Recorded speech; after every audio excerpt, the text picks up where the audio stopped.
Max Kaiser, this is the Kaiser Report. Oh, I'm having so much fun in this new system we got in America, but there's no laws. There's no laws. I was just at a Wells Fargo bank, and I punched the teller in the face, and I started just grabbing all this money.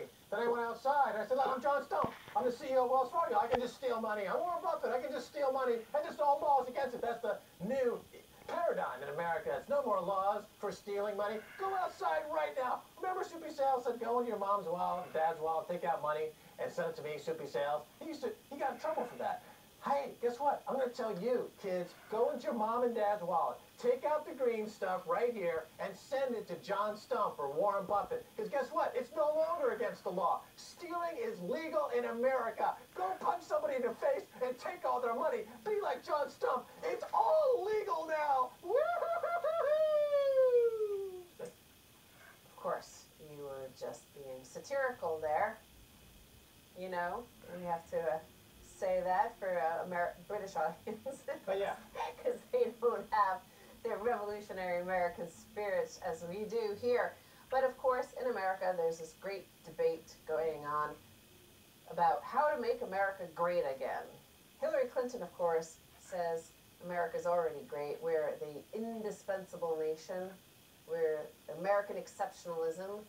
But many voters, and many Trump voters in particular, notice that maybe we aren't so great anymore.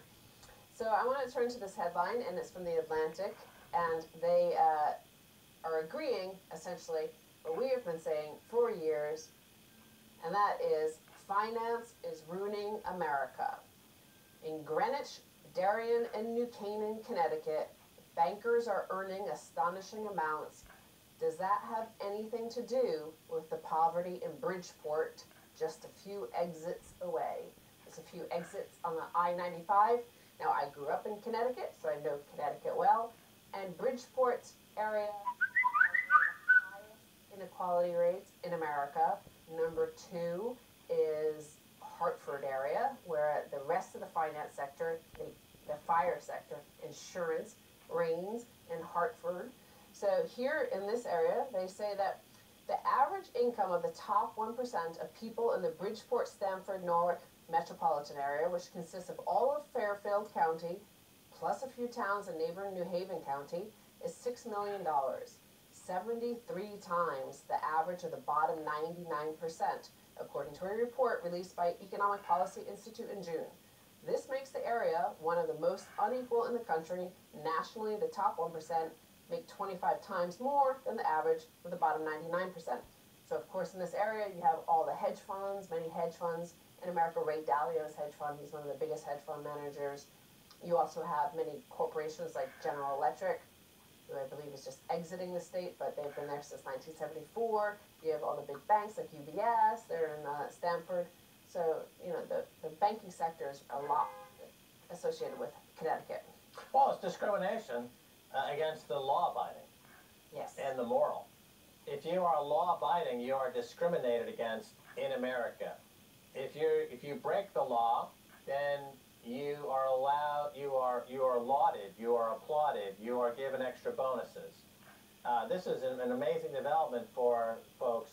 You know, the hypocrisy, for example, of the religious right in America, talking about God, and yet they don't mind it when their bankers who support the religious right in America steal blind from them. I thought in the Bible it says, thou shalt not steal. I mean, so you've got a religious right hypocrisy in America. They're full of horse baloney. Well, in terms of theft, in terms of theft, you mentioned Wells Fargo. There is a lawsuit. Wells Fargo, the former employees have filed a class action lawsuit saying that they were fired or demoted because they did not commit fraud. So we're going to get to that, but that's right. You know, the religious right is a different thing. It's no, I'm just saying America is religious channel.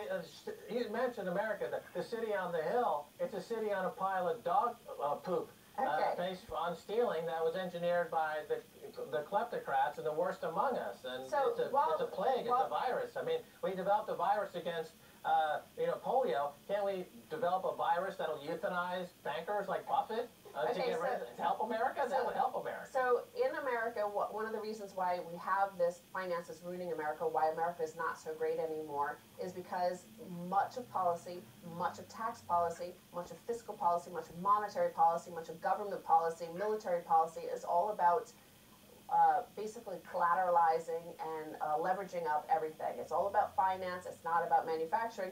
And they say, for example, in Connecticut, from 2009 to 2013, the incomes of the top 1% in Connecticut grew 17.2%, while the incomes of everyone else dropped by 1.6%.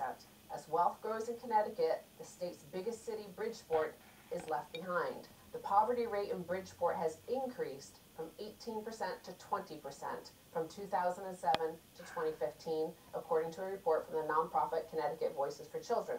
So when you hear much of the echo chamber of the Hillary supporters in the mainstream media, they agree, they all agree, because they and all their friends work in finance. They are not religious right necessarily, they are all financiers, they work in the insurance sector, they work in the journalism sector, which feeds off the finance sector, and what they notice is they and their friends, their incomes are going up 17